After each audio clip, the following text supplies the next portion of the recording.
नमस्कार, आप देख रहे हैं राजस्थान 10 बजे। मैं हूं आपके साथ श्वेता मिश्रा। बुलेटिन की शुरुआत करते हैं संभागवार बड़ी खबरों के साथ। सबसे पहले उदयपुर संभाग की बड़ी खबर बता रहे हैं सहयोगी रवि शर्मा। पंचायत चुनाव के दूसरे चरण में आज उदयपुर जिले की झल्लारा और कुरावड़ पंचायत समितियों में मतदान का कार्य संपन्न हुआ। दोनों ही पंचायत समितियों की 55 पंचायतों में सरपंच और 431 वार्ड पंच के लिए मतदान कराया गया। पूरे दिन मतदान केंद्रों पर मतदाताओं की लंबी कतारें लगी रहीं। वहीं पुलिस जाब्ते और मतदान से जुड़े कर्मचारियों ने ये सुनिश्चित किया कि सभी मतदाता हाथ सैनिटाइज करने के बाद और मास्क लगाने के बाद ही अपने मताधिकार का प्रयोग करें। उदयपुर में पंचायत चुनाव के दूसरे चरण में आज जिले की झल्लारा और कुरावड़ पंचायत समितियों की कुल 55 ग्राम पंचायतों में पंच और सरपंच के लिए मतदान संपन्न हुआ। सुबह 7:30 बजे से शाम 5:30 बजे तक मतदान केंद्रों पर मतदाताओं की लंबी कतारें लगी रही। हालांकि कोविड-19 के संक्रमण के चलते सभी जगहों पर मतदाताओं को सोशल डिस्टेंसिंग की पालना के साथ मास्क लगाने के बाद ही मतदान की अनुमति दी गई। शाम 7:30 बजे मतदान समाप्ति के साथ ही संबंधित मतदान स्थलों पर मतगणना का कार्य शुरू हुआ। इस मामले में उदयपुर निर्वाचन विभाग ने इतिहास रचते हुए प्रदेश में पंचायत चुनाव के दूसरे चरण में सरपंच पद के लिए सबसे पहले 3 रिजल्ट जारी किए। मतदान समाप्ति के बाद मतदान दलों की मुस्तैदी से राज्य के प्रथम 3 परिणाम उदयपुर जिले से आए। जिला निर्वाचन अधिकारी चेतन देवड़ा ने साफ किया कि मतदान समाप्ति के बाद अतिशीघ्र जारी इन तीनों परिणामों में झल्लारा पंचायत समिति की जोधपुर कला ग्राम पंचायत के महेंद्र कुमार ने 55 वोट से जीत दर्ज की, तो वहीं कुरावड़ पंचायत समिति की भैंसड़ा खुर्द ग्राम पंचायत से जगदीश गमेती 118 वोटों से जीते। इसके अलावा तीसरे परिणाम के रूप में झल्लारा पंचायत समिति के देवला कला ग्राम पंचायत से भैरूलाल सरपंच पद पर विजयी हुए। जिला कलेक्टर ने इसे राज्य के लिए एक विशेष उपलब्धि बताया। इसके बाद जब बारी मतगणना की आई तो जिला निर्वाचन अधिकारी चेतन देवड़ा के नेतृत्व में टीम ने पूरे प्रदेश में सबसे पहले 3 ग्राम पंचायतों में सरपंच पद के रिजल्ट जारी कर प्रदेश में एक इतिहास कायम किया। अजमेर संभाग की बड़ी खबर बता रहे हैं भीलवाड़ा से हमारे सहयोगी नवीन जोशी। कोरोना कहर के बीच में कपड़ा नगरी भीलवाड़ा में आज गांव की सरकार चुनने के लिए भीलवाड़ा जिले की 44 ग्राम पंचायतों में मतदान हुआ और देर शाम को मतदान के परिणाम भी आने लगे। पहला परिणाम आसीन पंचायत समिति क्षेत्र के कालियास ग्राम पंचायत का आया, जहां युवा शक्ति सिंह विजयी रहे। इसी के साथ में अजमेर संभाग में अजमेर नागौर में भी चुनाव हुए, जहां पर कोविड-19 की जो गाइडलाइन है इसके तहत पूरे दिन मतदान किया गया। बिना मास्क के मतदान केंद्रों पर मतदाताओं को प्रवेश नहीं दिया गया और सोशल डिस्टेंसिंग की भी पालना कराई गई। उधर कोरोना काल में लोगों की सतर्कता का संदेश देने के लिए और जन जागरण के लिए आज से राजस्थान सरकार ने भीलवाड़ा जिले में कोरोना वायरस के खिलाफ जन जागरण अभियान का आगाज किया। जिले के नए प्रभारी मंत्री डॉक्टर रघु शर्मा प्रभारी मंत्री बनने के बाद में पहली बार भीलवाड़ा प्रवास पर आए। अपने 3 दिन के प्रवास के पहले दिन डॉक्टर रघु शर्मा ने आज पॉलिटेक्निक कॉलेज में कोरोना वायरस के खिलाफ चलाए गए अभियान का आगाज किया। इस मौके पर कोरोना फाइटर्स का सम्मान किया गया। वहीं कोरोना से बचाव व सतर्कता की शपथ भी लोगों को दिलाई गई। कार्यक्रम के दौरान मंच पर डेयरी चेयरमैन रामलाल जाट के साथ ही जिला कलेक्टर शिव प्रसाद व पुलिस अधीक्षक प्रीति चंद्रा भी मौजूद थी। वहीं कांग्रेस जिला अध्यक्ष रामपाल शर्मा भी इस दौरान पूरे कार्यक्रम के दौरान मौजूद रहे। चिकित्सा मंत्री के 3 दिवसीय प्रवास के पहले दिन उन्होंने जहां सर्किट हाउस में आमजन की जन सुनवाई की, वहीं लोगों से ज्यादा कोविड की सतर्कता को लेकर फोकस रखने की बात का सुझाव दिया और नसीहत दी। इस बीच उन्होंने कंट्रोल रूम के आसपास के क्षेत्रों में व्यापारियों को मास्क भी निःशुल्क वितरित किए। मीडिया से बातचीत करते हुए प्रभारी मंत्री व चिकित्सा मंत्री डॉक्टर शर्मा ने कहा कि गत दिनों जिस तरह से हाथरस की घटना हुई और उसको लेकर भाजपा जिस तरह से हमला कर रही है ये नाजायज है।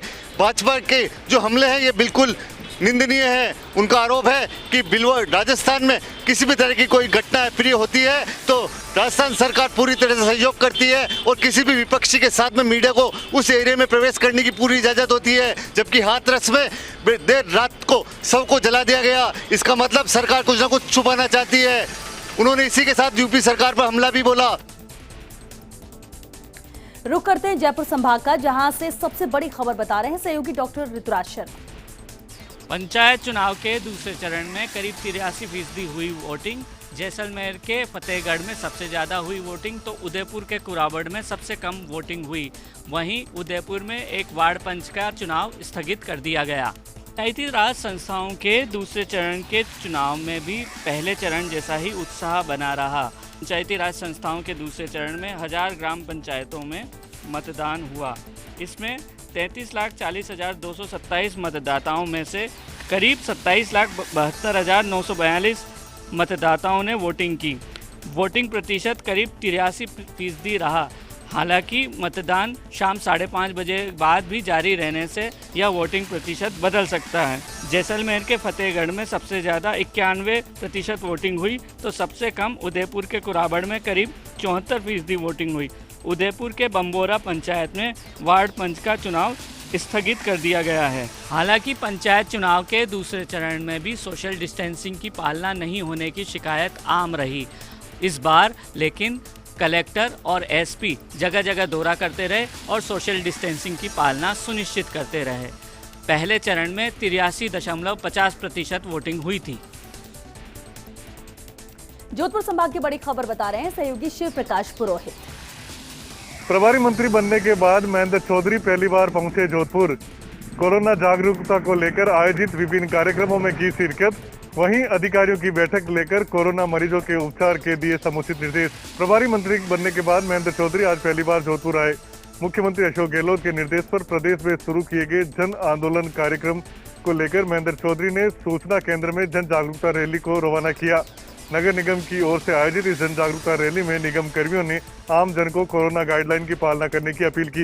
इसके बाद प्रभारी मंत्री महेंद्र चौधरी ने सूचना केंद्र में आयोजित कोविड जागरूकता प्रदर्शनी का भी अवलोकन किया। साथ ही सूचना केंद्र के मिनी ऑडिटोरियम हॉल में सूचना एवं जनसंपर्क विभाग की ओर से आयोजित नुक्कड़ नाटक कार्यक्रम में शिरकत की। नुक्कड़ नाटक के माध्यम से भी आम जन को कोरोना गाइडलाइन अपील की गई। तो वहीं महेंद्र चौधरी ने कहा कि राज्य सरकार कोरोना मरीजों के उपचार को लेकर संकल्पित है। उन्होंने अधिकारियों की बैठक के दौरान कहा कि कोरोना का संक्रमण जिस तेजी से फैल रहा है उसकी चेन को तोड़ने के लिए मास्क ही सबसे बड़ी वैक्सीन है। जब तक कोरोना की वैक्सीन नहीं आ जाती है तब तक सभी लोग मास्क का उपयोग करें तो कोरोना के संक्रमण को रोका जा सकता है। उन्होंने कहा कि जन आंदोलन आयोजन को लेकर जिला प्रशासन विभिन्न तरह के कार्यक्रम आयोजित करे, साथ ही आमजन को ये समझाने का प्रयास करे कि मास्क का उपयोग कर हम कोरोना को हरा सकते हैं। महेंद्र चौधरी ने चिकित्सा विभाग को कोरोना मरीजों के समुचित उपचार के भी निर्देश दिए। महेंद्र चौधरी ने कहा कि कोरोना मरीजों के उपचार में किसी तरह की कोताही को बर्दाश्त नहीं किया जाएगा। महेंद्र चौधरी रविवार को भी जोधपुर में रहेंगे और विभिन्न कार्यक्रमों में शिरकत करेंगे। कोटा संभाग की बड़ी खबर बता रहे हैं सहयोगी भवर इस्चारक। लगातार गहराते जा रहे कोरोना जनित संकट के बीच में अब फिलहाल मास्क की वैक्सीन है कि प्रदेश के मुख्यमंत्री अशोक गहलोत की मुहिम अब पूरे प्रदेश में जोर पकड़ती जा रही है। विदेश मंत्री शांति धारीवाल के गृह नगर कोटा में आज उनकी अपील पर सभी के लिए मास्क का एक बड़ा अभियान शुरू किया गया है। समाज सेवी अमित धारीवाल ने इस बीच में आज एक बड़ी पहल करते हुए जन सहयोग से जुटा करके 5000 मास्क कोटा पुलिस को सौंपे हैं, जबकि 5000 की तादाद में फेस शील्ड कोटा के उत्तर और दक्षिण नगर निगमों को सौंपी है। इस दौरान कलेक्ट्रेट चौराहे पर आयोजित हुए कार्यक्रम में कोटा ग्रामीण और सिटी एसपी के अलावा नगर निगम उत्तर के आयुक्त वासुदेव मालावत और नगर निगम दक्षिण के आयुक्त कीर्ति राठौड़ भी मौजूद रही और अधिकारियों, जनप्रतिनिधियों और समाज सेवियों ने मिलकर ये संकल्प लिया है कि कोटा में किसी भी व्यक्ति को बिना मास्क नहीं घूमने देंगे और जिसको भी आवश्यकता है उस तक मास्क पहुंचाएंगे, क्योंकि फिलहाल मास्क ही है जो कि आपके और कोरोना के बीच में एक मजबूत दीवार का काम कर सकता है। सरकार पूरी कोशिश कर रही है, सरकार के सारे मंत्री, सारे एमएलए और जिला प्रशासन भी सब जगह का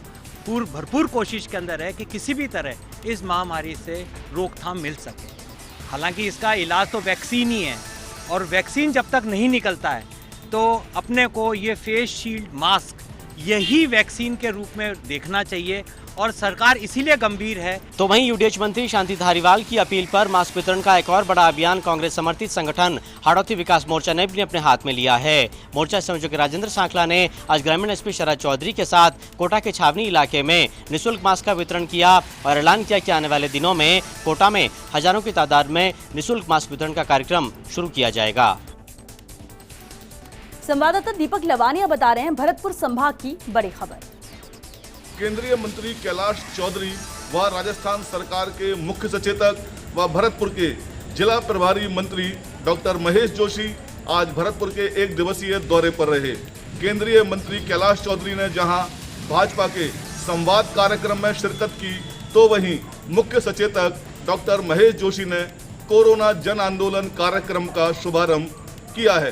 केंद्रीय मंत्री कैलाश चौधरी ने मॉडर्न स्कूल में आयोजित पत्रकार वार्ता में केंद्र सरकार द्वारा लाए गए नए कृषि बिल के संबंध में कहा कि सरकार द्वारा पास किए गए बिल किसान को आज़ादी देने वाले बिल हैं और इससे उनकी आय दोगुनी हो जाएगी। उन्होंने कहा कि अब किसान बिना टैक्स चुकाए अपनी फसल को कहीं पर भी बेच सकता है, साथ ही और भी कई लाभ उसे इस नए बिल के जरिए मिलने लगेंगे। केंद्रीय मंत्री चौधरी ने विपक्ष पर आरोप लगाते हुए कहा कि विपक्ष का काम सिर्फ आम जनता को उकसाने और भड़काने का ही रह गया है। उन्होंने हाथरस घटना की भी घोर निंदा की है। मुख्य सचेतक व जिला प्रभारी मंत्री डॉक्टर महेश जोशी ने विश्व प्रिय शास्त्री पार्क में कोरोना जन आंदोलन कार्यक्रम का शुभारंभ करने के बाद मीडिया से कहा कि कोरोना वायरस का ग्राफ लगातार बढ़ता ही जा रहा है और हम सभी को अब और ज़्यादा सतर्क व सावधान रहने की आवश्यकता है। उन्होंने कहा कि राज्य सरकार इस महामारी को लेकर बेहद गंभीर है और इसी को मद्देनजर रखते हुए लोगों को कोरोना गाइडलाइन के प्रति जागरूक करने के लिए कोरोना जन आंदोलन अभियान शुरू किया है। मुख्य सचेतक डॉक्टर महेश जोशी ने हाथरस घटना को लेकर कहा कि घटना बेहद दुर्भाग्यपूर्ण है और उत्तर प्रदेश के मुख्यमंत्री योगी आदित्यनाथ को नैतिक रूप से इस्तीफा देना चाहिए, क्योंकि इस पूरे मामले में उनकी सरकार कटघरे में खड़ी हो गई है। केंद्रीय मंत्री कैलाश चौधरी का जहां भाजपाइयों ने जोरदार तरीके से स्वागत किया, तो वहीं सरकारी मुख्य सचेतक व जिला प्रभारी मंत्री डॉक्टर महेश जोशी का भी कांग्रेसियों ने जोरदार तरीके से स्वागत किया। दोनों ही नेताओं ने हाथरस की घटना को दुर्भाग्यपूर्ण और बेहद निंदनीय बताया है। बीकानेर संभाग की बड़ी खबर बता रहे हैं सहयोगी संजय पारेख। केंद्रीय राज्य मंत्री अर्जुन राम मेघवाल आज बीकानेर दौरे पर रहे। मंत्री मेघवाल ने यहां सर्किट हाउस में नए कृषि एक्ट को लेकर प्रेस वार्ता का आयोजन किया। इस दौरान केंद्रीय राज्य मंत्री अर्जुन राम मेघवाल ने कहा कि नया कृषि एक्ट किसानों और व्यापारियों के लिए फायदेमंद होगा। 1990 से इस कृषि एक्ट की चर्चा चल रही थी। उसके बाद सभी रिपोर्टों और तथ्यों को ध्यान में रखते हुए इस नए कृषि एक्ट को पारित किया गया है। उन्होंने कहा कि कांग्रेस और उसके सहयोगी दलों द्वारा झूठा भ्रम फैलाया जा रहा है। साथ ही मंत्री मेघवाल ने कहा कि प्रधानमंत्री नरेंद्र मोदी के कार्यकाल में एमएसपी को बढ़ाया गया है और एमएसपी पर खरीद भी सबसे अधिक हुई है। एक बिल व्यापार करने की एक ऑप्शन देता है किसानों को, मंडी के अलावा भी आप व्यापार कर सकते हो, अपना जिन्स भेज सकते हो। दूसरा बिल एक करार के माध्यम से अच्छी दाम मिले किसानों को, ऐसी व्यवस्था करता है। और तीसरा essential commodity act stock limit को समाप्त करता है, युद्ध और इमरजेंसी को छोड़ करके। ये 3 बिल हैं जिसकी चर्चा जुलाई 90 से इस देश में हो रही है। स्वामीनाथन आयोग ने भी इस पे विस्तार से रिपोर्ट दी है। साथ ही उन्होंने बीकानेर में कोरोना व्यवस्थाओं को लेकर कहा कि उन्हें ऑक्सीजन सहित कई प्रकार की शिकायतें आमजन से प्राप्त हुई है। इसको लेकर उन्होंने जिला प्रशासन और मेडिकल कॉलेज प्रशासन के साथ भी समीक्षा बैठक लेकर आवश्यक दिशा निर्देश दिए हैं। उन्होंने कहा कि हम राजनीति से ऊपर उठकर कोरोना मरीजों का बेहतर इलाज चाहते हैं और इसके लिए हर संभव प्रयास भी करेंगे। इसके लिए मुख्यमंत्री अशोक गहलोत को भी पत्र लिखा है। बैठक के दौरान भाजपा शहर अध्यक्ष अखिलेश प्रताप सिंह, देहात अध्यक्ष ताराचंद सारस्वत, मेयर सुशीला कंवर भी मौजूद रही। चलिए, बहुत शुक्रिया आप सभी का संभागवार खबरें हम तक पहुंचाने के लिए। और चलिए खबरों को विस्तार